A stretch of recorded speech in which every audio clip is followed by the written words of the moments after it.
Assalamualaikum warahmatullahi wabarakatuh.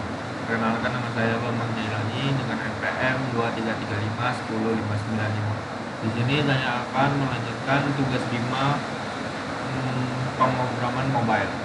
Di sini judul bab 5-nya yaitu styling dan layout Flexbox Mastery.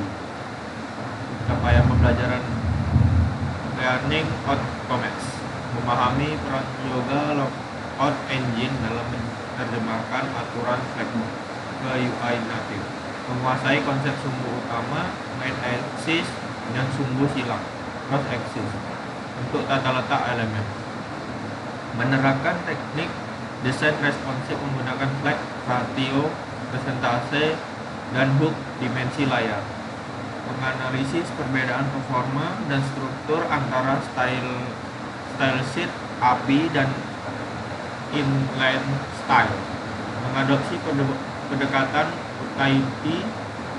utility first modern menggunakan native Win Win CSS untuk efisiensi. Pertama, di sini ada the Yoga Layout Engine, the Universal Translator.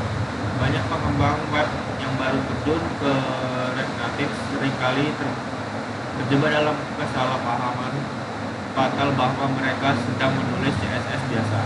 Mereka mencoba menggunakan properti seperti display, grid, float, flat, atau animasi CSS kayak Fames dan bingung mengapa aplikasi mereka malah crash atau tidak menampilkan apa-apa. Kenyataannya, React Native tidak menggunakan mesin browser seperti Chrome atau Safari untuk merender tampilan sehingga ia tidak mengerti bahasa CSS secara natif. Disinilah peran pahlawan tak terlihat bernama Yoga, sebuah mesin tata letak layout engine lintas platform yang ditulis dengan bahasa C++ oleh tim teknik Facebook, sekarang Meta. Yoga bertindak sebagai penerjemah universal atau diplomat yang menjembatani keinginan desainmu dengan aturan kaku sistem operasi Android dan iOS. Tugas utama Yoga adalah mengambil instruksi gaya yang kamu tulis dalam JavaScript yang sangat mirip dengan Flexbox di web dan menghitung koordinat posisi yang tepat untuk setiap elemen di layar. Ketika kamu menyuruh sebuah kotak untuk berada di tengah layar, Yoga akan melakukan kalkulasi matematika kompleks untuk menentukan koordinat X dan Y yang presisi, baik itu di layar iPhone 14 Pro Max maupun di layar Android beresolusi rendah. Hebatnya Yoga melakukan selama perhitungan berat ini shadow red seperti yang kita bahas di bab 1, sehingga tidak mengganggu kelancaran animasi di UI thread utama. Namun, penting untuk dicatat bahwa Yoga hanyalah implementasi dari algoritma Flexbox, bukan keseluruhan standar CSS. Ini berarti kamu tidak akan menemukan fitur CSS modern lain seperti CSS grid atau CSS tabel di dalam React Native secara bawaan. Keputusan ini diambil bukan karena tim Meta malas, melainkan karena Flexbox dianggap sebagai model tata letak yang paling efisien dan cukup ekspresif untuk menangani 99% kebutuhan antarmuka aplikasi mobile. Aplikasi mobile umumnya tersusun dari tumpukan elemen vertikal seperti Instagram dan barisan horizontal seperti cerita atau story, dan Flexbox adalah raja untuk urusan tata letak satu dimensi semacam ini. Karena Yoga belajar di level C++, ia memiliki konsistensi yang luar biasa di berbagai platform. Tetapi bukan berarti tanpa perbedaan kecil, sama sekali quirks. Terkadang cara Android merender properti teks line height bisa sedikit berbeda dengan iOS karena perbedaan font bawaan sistem operasi. Meskipun Yoga berusaha menstandarisasi segalanya, sebagai developer kamu tetap wajib melakukan pengujian visual kedua platform. Selain Flexbox, Yoga juga menangani properti dimensi dasar seperti width, height, padding, dan margin dengan cara yang sedikit berbeda dari web. Di React Native, semua angka dimensi adalah unitary atau tanpa satuan, tidak ada px, m, atau rem yang perlu kamu tulis. Angka 10 di React Native diterjemahkan menjadi logical points di iOS atau Density Independent Pixel DP di Android. Ini adalah sistem cerdas yang memastikan tombol berukuran 50 akan terlihat memiliki ukuran visi yang kurang lebih sama di layar yang kepadatan pixelnya berbeda-beda. Kamu tidak perlu pusing menghitung pixel fisik layar retina yang sangat padat. Yoga dan sistem operasi yang akan mengurus pensakalaan tersebut untukmu. Memahami bahwa ada mesin bernama Yoga yang bekerja di balik layar akan mengubah caramu mendebut masalah tampilan. Jika ada elemen yang tidak muncul atau posisinya aneh, ini bukan karena CSS-nya rusak, melainkan karena kamu memberikan instruksi logika black box yang membingungkan bagi algoritma Yoga. Misalnya memberikan instruksi penuh layar pada anak elemen tetapi lupa memberikan ukuran pada elemen induknya akan membuat Yoga bingung dan merender ukuran 0. Berhenti menyalahkan CSS dan mulailah berpikir seperti algoritma input apa yang diberikan ke Yoga, bagaimana perhitungan outputnya.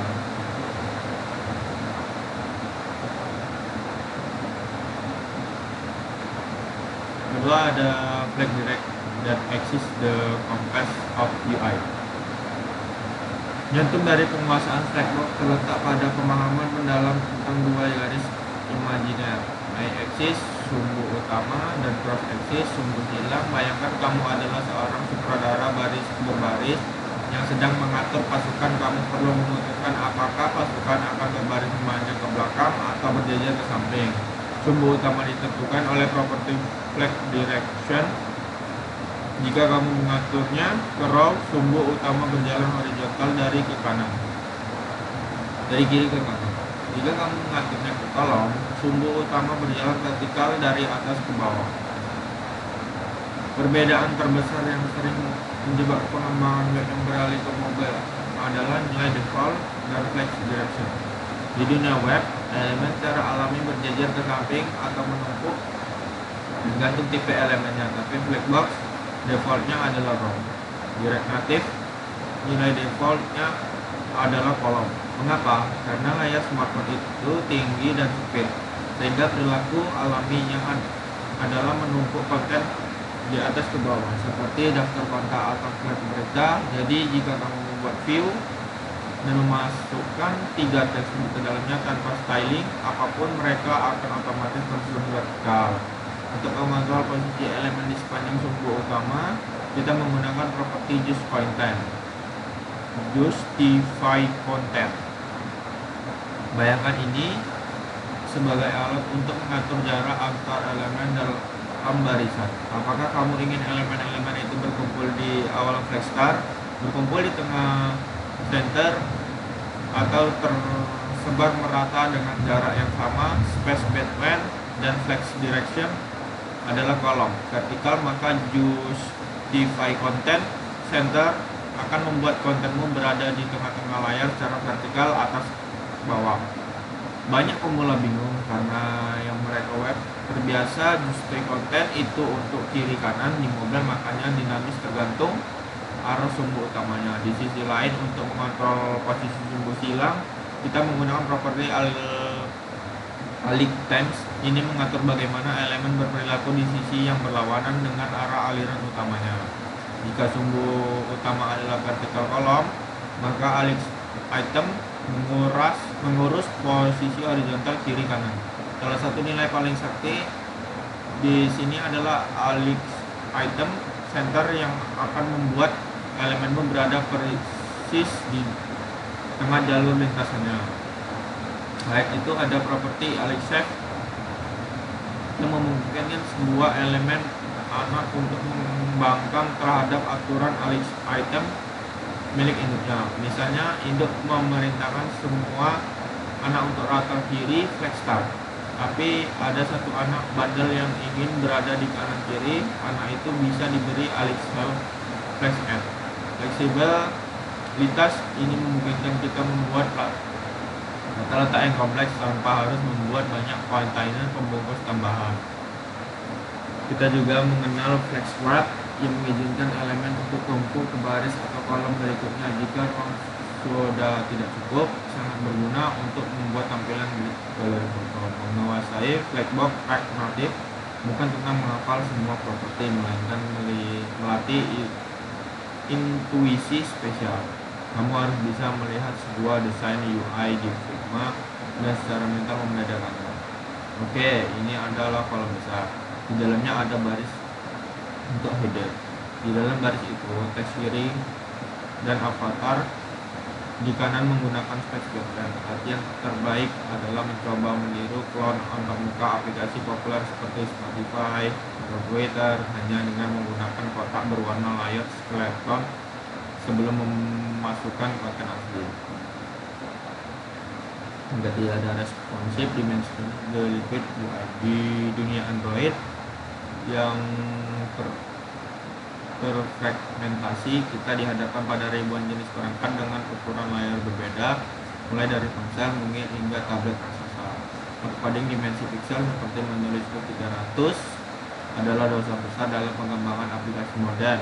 Angka 300 mungkin terlihat pas di iPhone 13, tetapi akan terlihat lebih besar di iPhone SE lama dan terlalu kecil di Samsung Galaxy Fold yang terbuka lebar. Properti flex bekerja berdasarkan sistem pembagian jatah ruang yang tersedia. Jika kamu memberikan flex 1 pada sebuah komponen, itu berarti ambil semua ruang fase yang terbesar. Jika ada dua komponen dalam satu wadah dan keduanya diberikan flex 1, mereka akan memberi ruang yang sama rata 50/50. Jika komponen diberikan flex 2 dan yang lain flex 1, maka total ruang dibagi 3 bagian. Komponen pertama mendapat 2 atau 3 bagian, yang kedua mendapat 1 atau 3 bagian. Konsep rasio ini sangat powerful karena kita tidak peduli berapa piksel sebenarnya tinggi layar tersebut, kita hanya peduli pada proporsi pembagiannya. Ini menjamin tata letak kita selalu proporsional, tidak peduli apakah aplikasi dibuka di HP kecil atau tablet. Selain rasio flex, kita juga bisa menggunakan presentase seperti weight 50%. Ini memberitahu elemen untuk mengambil skema dari lembar induknya. Perlu diingat bahwa presentase selalu relatif terhadap wadah pembungkus langsungnya. Jika wadah induknya tidak memiliki ukuran yang jelas, misalnya tinggi menyesuaikan konten, maka presentase pada anak mungkin tidak akan bekerja seperti yang diharapkan. Seringkali kombinasi antara flex 1 untuk mengisi sisi ruang dan ukuran tetap flex size. Untuk elemen tertentu seperti header setinggi 60, ada pola yang paling umum digunakan, header tetap diam, sementara konten tubuh aplikasi menyesuaikan sisi layar. Namun ada kalanya kita benar-benar butuh tahu ukuran aktual layar, misalnya untuk membuat elemen yang ukurannya persis setengah layar dikurangi margin tertentu. Untuk ini Reknatif menyediakan API Dimensions, tetapi cara yang lebih modern dan disarankan adalah menggunakan Use Windows Dimensions. Golongan hook dibandingkan API Dimensions Get bisa adalah ia secara otomatis mengeluarkan nilai jika ukuran yang berbeda. Strategi lain yang penting adalah menggunakan aspect ratio. Terkadang kita ingin menampilkan gambar rasio lebar tingginya tetapi terjaga, misalnya 16:9 untuk video. Tidak peduli berapa lebar layarnya, dengan properti aspect ratio 16, atau 9 kita cukup menentukan lebarnya, misal width 100, dan juga otomatis akan menghitung tingginya agar rasionya pas. Desain responsif di mobile juga berarti mengetahui batas kapan harus mengubah tata letak sepenuhnya. Pada tablet mungkin ingin menampilkan menu di samping di surface, sedangkan di HP menu disembunyikan dalam drawer. Yang keempat ada the styler API. Meskipun kita bisa menulis gaya langsung dalam properti komponen desain, Reknatif menyediakan mekanisme yang terstruktur dan berkedengaran tinggi bernama styler API. Styler adalah metode standar untuk mendefinisikan gaya di luar paparan. Dengan cara ini kita membuat cetak biru gaya scroller saat memuat kemudian merujuk cetak biru terus berkali-kali. Ini mirip dengan konsep CSS1. Salah satu fitur hebat dari sistem gaya rekreatif adalah kemampuan untuk menggabungkan gaya menggunakan array syntax. Properti style bisa menerima array objek gaya seperti style, stylist, design, button, stylist, tersebut. Keajaiban adalah gaya yang berada di posisi lebih kanan akan menimba gaya kirinya. Meskipun style sheet memindahkan gaya keluar dari komponen gaya tersebut, tetap berada di dalam file JavaScript yang sama. Konsep ini berbeda dengan pengembangan web tradisional di mana HTML sering dipisah di file berbeda. Namun style sheet bukan salah satunya. Kebenaran adalah kasus valid untuk menggunakan inline style, terutama untuk nilai yang benar-benar dinamis dan berubah berdasarkan logika program seperti animasi, interpolasi, atau warna yang dikirim dari server. Penting juga untuk memahami bahwa style sheet di rekreatif tidak mendukung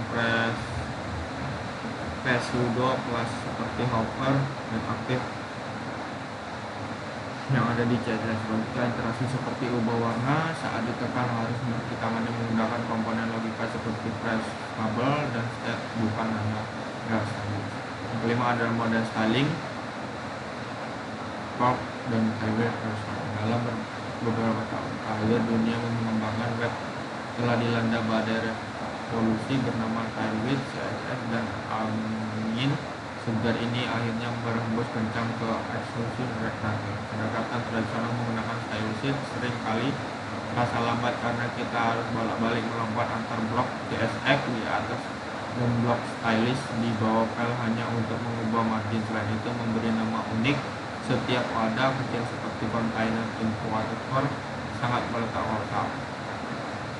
Native Win memungkinkan kita menulis gaya menggunakan unitary test di dalam properti class name mirip web seperti view class name, flag 1, bg white, item, center, use method. Cara kerja Native Win sangat cerdas. Ia menggunakan bubble plugin untuk memproses kelas string tersebut pada waktu kompilasi bukan saat aplikasi berjalan. Ia mengubah string P4 menjadi objek stylist native yang valid di balik layar. Ini berarti kita mendapatkan minimal komunitas developer eksternal ala CSS tetapi dengan performa tinggi ala native style sheet. Keunggulan lain dari pendekatan ini adalah konsistensi dengan desain sistem. Tailwind bekerja dengan sekumpulan token standar untuk warna, spasi, dan tipografi. Alih-alih menebak apakah margin ini 18 px atau 20 px, kita menggunakan skala standar M5 margin level 5. Tentu saja pendekatan ini memiliki kritik tersendiri, terutama saat tampilan kode menjadi jelek atau penuh sesak dengan string kelas yang panjang. Markup proses membaca baris kode yang berisi 5 nama kelas bisa menjadi membingungkan bagi sebagian orang. Namun komunitas beraguan bahwa kekurangan kode ini terbayar lunas dengan produksi yang didapat. Sebagai generasi pengembang baru, sangat disarankan untuk setidaknya mencoba dan memahami strategi industri bergerak cepat ke arah pengenalan sesuai karena ada integrasi keislaman dan outcome. 1. Blackbox dan konsep adil. Inti dari Blackbox menggunakan display konten, alih item, dan menempatkan elemen UI pada posisi yang seharusnya. Jika kita salah menaruh posisi tapi menjadi berantakan blok yang lain. Yang kedua ada responsivitas dan sifat monoreferensi. Kita belajar membuat tampilan yang responsif. Aplikasi harus tetap bagus di bagian layar HP kecil maupun tablet besar. Aplikasi tidak boleh kaku, ragged, ia harus bisa beradaptasi dengan wadahnya flag 1. Yang ketiga ada styling. Mengapa kita repot-repot menggunakan style sheet untuk mewarnai tombol dan mengatur spacing? Karena fungsionalitas saja tidak cukup. Anissa menyukai keindahan aplikasi yang buruk berupa ketinggalan penggambaran. Rangkuman berikut adalah rangkuman esensi dari buku Master Layout Flexbox Mastery yang membahas seni menata tampilan aplikasi agar rapi di berbagai ukuran. Tentu, The Yoga Layout Engine bukan CSS biasa. Relatif tidak menggunakan mesin CSS program. Penerjemah universal menggunakan mesin bernama Yoga CSS yang menerjemahkan aturan Flexbox menjadi koordinat pixel presisi di Android dan iOS. Limitless tidak ada PXEM dan RM angka 10 diterjemahkan secara cerdas oleh Yoga menjadi form logis sesuai kepadatan layar HP. Kedua, Flex Directions komponen tata letak kunci virtual adalah manis yang eksis. Default kolom berbeda dengan vertical outright adalah vertical kolom. Main page extras. Yang ketiga, responsive dimensions UI yang cair. Jangan pernah menggunakan ukuran pixel mati coded seperti width 300. Pertama, flag ratio flag 1. Kedua, ada fluidity. Yang keempat ada style sheet api cetak biru. Cara standar menurut gaya performa style sheet Fred membuat definisi gaya sekali saja di memori seperti kelas jauh lebih efisien daripada inline styles yang membuat objek baru setiap kali render. Array syntax gaya bisa dibentuk style based di mana gaya paling kanan akan menimpa gaya sebelum cascading. Yang kelima, native width. Evolusi modern, pendekatan modern menggunakan target CSS. Native freeze menulis gaya langsung seperti kelas misal banget 50p4. Kecepatan memperbesar proses coding karena tidak perlu bolak-balik antara kode UI definisi style di bawah ini. Konsistensi desain lebih terjaga sistem. Yang keempat, ada evaluasi mengenai studi kasus analisis itu. Salah satu, analisis kesehatan sumber teks. Prinsip skenario konteks. Seorang developer ingin menampilkan satu profil di mana foto berada di kiri dan teks nama berbeda kan. Nama berada di kanan, namun ia lupa bahwa default teks natif adalah kolom. Akibatnya foto dan teks bertemu vertikal atau bukan menyamping. Ia mencoba memperbaiki dengan use content center, tapi tampilannya malah semakin ada temannya. Pertanyaan, lakukan analisis C4 terhadap kesalahan pemahaman sintaksis yang terjadi pada kasus di atas. Jelaskan properti apa yang harus diubah untuk memperbaiki arah algoritma menggunakan kasus salah satu bahkan ini dengan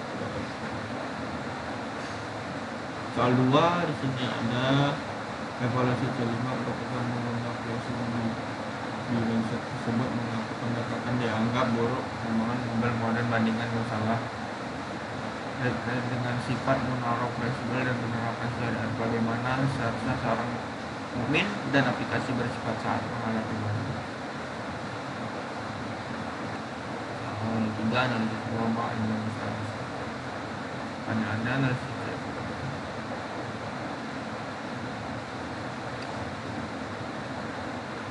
mungkin itu saja yang bisa saya jelaskan, kurang lebihnya saya mohon maaf. Saya Abdul Bilal Taufiq Walhidayah. Assalamualaikum warahmatullahi wabarakatuh.